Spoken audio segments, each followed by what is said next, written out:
एका वर्तमानपत्राने एक बातमी केली की HDFC बँक या बँकेने कॅमोफ्लाज करून, त्यांचा शब्द होता कॅमोफ्लाज करून, एक अतिशय गंभीर अशी गोष्ट केली. आता ही गंभीर गोष्ट काय आहे की समजा तुम्ही मी आपण फिक्स डिपॉझिट बँकेमध्ये जमा करतो त्याच्यावर एक फिक्स डिपॉझिटचा फिक्स्ड इंटरेस्ट रेट असतो. मग आपण ती 1 महिन्यासाठी केली, 6 महिन्यासाठी केली, 1 वर्षासाठी केली, तर तो इंटरेस्ट रेट RBIच्या सांगण्यामुळे बदलत जातो. त्यांची एक फिक्स्ड सिस्टम असते की मग ते तुम्ही असो, मी असो, प्रधानमंत्री असो, सगळ्यांना समान असतो. तर MSRDC यांनी म्हणजे महाराष्ट्राची जी एक मोठी ऑर्गनायझेशन आहे, जे एक मोठं डिपार्टमेंट आहे, त्यांना त्यांचे पैसे ठेवायचे होते. कसले पैसे होते हे? तर लँड ॲक्विजिशनसाठी. आता समजा एखादा रस्ता, एखादा हायवे, एखादा काही बनवायचं असेल तर त्याच्या लँड ॲक्विजिशनसाठी त्यांना एक फंड येतो.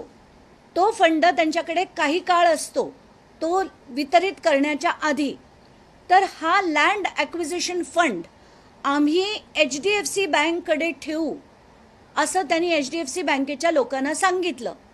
बरं, तो ठेवण्यासाठी आम्हाला तुम्ही किती टक्के इंटरेस्ट द्याल असं विचारलं गेलं आणि त्याच्यात त्यांना सांगितलं गेलं की 3.5% हा RBIने दिलेला रेट आहे, तर आम्हाला त्याच्यावर काही देता येणार नाही. पण MSRDCच्या अधिकाऱ्यांनी सांगितलं की आम्हाला 3.5% नको, आम्हाला इतर बँका म्हणजे येस बँक असो, AU बँक असो, ह्या 6% देत आहेत. आता तुम्ही त्याच्यावर काही देत असाल तर आम्ही तुमच्याकडे ठेवू. आता हे खरं होतं, दाखवलं गेलं, नाही माहिती. HDFC बँकेने काय सांगितलं की तुम्हाला 6% पाहिजे, आम्ही तुम्हाला 6.1% देऊ. देता येतं का कायद्याने? देता येत नाही. RBIचा कायदा म्हणतो 3.5%च्या वर रेट देता येत नाही. पण काय झालं, त्याच्यात सगळे कायदे मोडून जे जगदीशन म्हणून त्यांचे CEO होते आणि एक संतानम म्हणून होते, त्यांनी एक मोठं कट केला. आणि तो कट काय होता, त्यांनी 4 वेंडर्सना म्हणजे 4 लोकांना बोलवून त्यांना सांगितलं की तुम्ही हा खर्च HDFCच्या मार्केटिंग थ्रू झाला असं दाखवा. आणि तसं दाखवलं गेलं. वेंडर्सना रोड सेफ्टी अवेअरनेस कॅम्पेन म्हणजे रस्त्यावर चालताना सुरक्षा कशी करावी अशा ह्याच्या हेडिंगखाली पैसे ट्रान्सफर केले गेले. पैसे HDFC बँकेनी कसे केले, आता हे फार महत्त्वाचं आहे.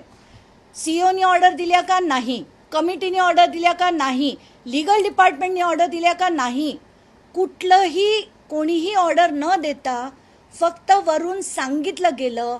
एका ज्युनियर ऑफिसरला ते करायला भाग पाडलं. कुठलंही लीगल त्यांनी म्हणजे वर्बल क्लिअरन्स नव्हतं, झोनल हेडचं क्लिअरन्स नव्हतं, क्लस्टर हेडचं क्लिअरन्स नव्हतं, लीगल किंवा कंप्लायन्स टीमचं सुद्धा क्लिअरन्स नव्हतं. असं असताना 2.51% हे पैसे दिले गेले आणि ते देऊन HDFCनी वेंडरला दिले, वेंडरनी ते इतर लोक यांना सगळ्यांना MSRDCला ट्रान्सफर केले. आता याच्यात कोणी म्हणेल गोंधळ काय आहे, 45 कोटी त्यांनी दिले असा व्हिजिलन्स रिपोर्ट आलाय. असे पैसे कोणालाही HDFC सारख्या बँकला कायदे मोडून देता येत नाही. तात्काळ याच्यावर खरं RBIची कारवाई व्हायला हवी होती, सेबीची कारवाई व्हायला हवी होती. कारण HDFC बँक हे एक लिस्टेड स्टॉक आहे. तो मुंबई स्टॉक एक्सचेंजवर आहे, म्हणजे नॅशनल स्टॉक एक्सचेंजवर आहे, न्यूयॉर्क स्टॉक एक्सचेंजवर आहे आणि इंडियाचा फॅक्टा US बरोबर साईन झालं आहे. म्हणून त्यांना अतिशय हे सगळं केअरफुली त्यांच्या कंप्लायन्सच्या बाहेर जाऊन कुठल्याही बँकेला असे व्यवहार करता येत नाही.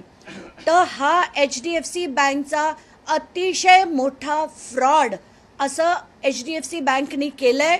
आणि हेच जेव्हा 18 मार्चला अत्यान्यू चक्रवर्ती नावाचे त्यांचे जे अतिशय मोठे ऑफिसर होते ते म्हणाले की त्यांनी तात्काळ राजीनामा दिला होता.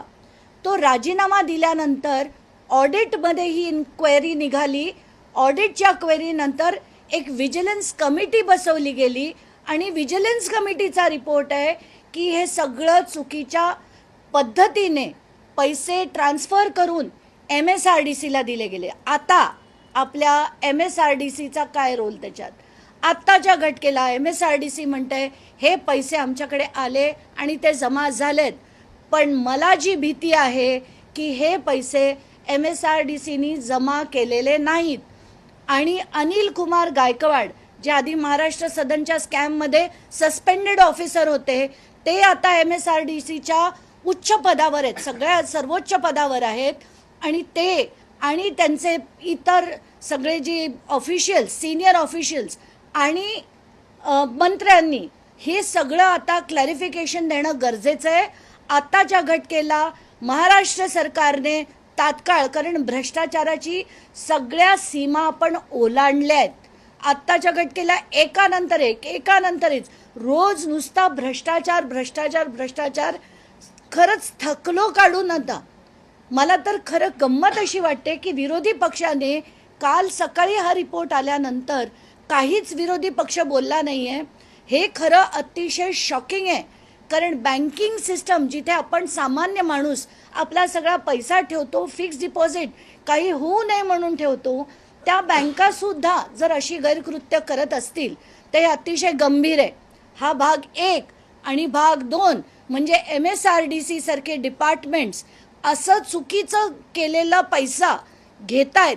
आणि तो आत्ता खरं माझी जी भीती आहे की तो पैसा MSRDCत खरं आला की नाही हे MSRDCनी जाहीरपणे पत्रकार परिषद घेऊन त्याचे आकडेवारी जाहीर करावी. नाहीतर याच्यावर तात्काळ FIR करून इन्व्हेस्टिगेशन करून, कारण हे सगळंच्या सगळं फ्रॉड आहे.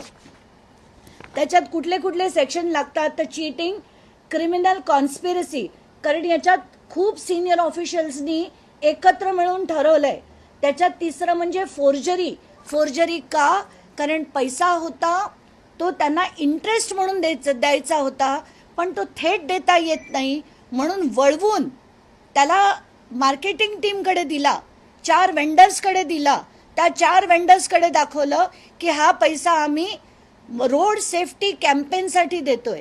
आणि त्या रोड सेफ्टी कॅम्पेनमधला पैसा हा गपचूपपणे MSRDCकडे वळवण्यात आला ॲडिशनल इंटरेस्ट म्हणून. हे सगळंच्या सगळं फोर्जरी आहे. याच्यासाठी GST बिल्स रेज केली गेली खोटी, पण कुठल्याही रोड सेफ्टी कॅम्पेनवर खर्च केलेला नव्हता. हे मार्केटिंग कॅम्पेन नव्हतं. CSR, खरं तर ही CSR ॲक्टिव्हिटी HDFCची होती, पण ती मार्केटिंग दाखवून पैसा वळवून हा सगळा पैसा वापरला गेला. त्यात म्हणून ही फोर्जरी देखील आहे. Criminal breach of trust of people like us, म्हणजे आपण सामान्य जनता जी त्यांच्याकडे फिक्स डिपॉझिट ठेवत होती या आशेने की ही बँक चांगलं काम करेल, आणि या बँकेनी ब्रीच ऑफ ट्रस्ट म्हणजे आपली जी एक ट्रस्ट होतं, जी एक फेथ होती त्या बँकेवर, त्याचा त्यांनी ती मोडीत काढली आहे. म्हणून त्यांच्यावर क्रिमिनल ब्रीच ऑफ ट्रस्ट हे देखील लागतं. RBIने त्यांच्यावर इमिडिएट ॲक्शन घेणं गरजेचं आहे. सेबीने त्याच्यावर इमिडिएट ॲक्शन घेणं गरजेचं आहे. मला कुठलंही पॅनिक कॉल द्यायचा नाही आहे, पण जे HDFC बँकने आज केलं आहे, तर काल का चॅनलने असंही सांगितलं आहे की बऱ्याचशा बँका असं सगळं करतायत. हे ऐकून मला अतिशय धक्का बसला. आणि कुठेतरी हे थांबण्यासाठी आता तरी या सरकारने काहीतरी करावं अशी मी हात जोडून विनंती करते. याच्यातला विजिलन्स रिपोर्टवर FIR दाखल करून जगदीशन आणि संगनाथन का काय नाव त्यांचं, त्या दोघांवर FIR झाला पाहिजे. याची इन्व्हेस्टिगेशन झाली पाहिजे. MSRDCच्या गायकवाडना तात्काळ सस्पेंड करून त्यांच्यावर इन्क्वायरी करायला हवी की असा गैरकृत्यातला पैसा आला का आला असेल तर MSRDCने घेतला कसा, आणि MSRDCने घेतला नसेल, त्यांच्या खात्यात आला नसेल, तर हा कोणी कोणी खाल्ला, या सगळ्या गोष्टी बाहेर आल्या पाहिजेत.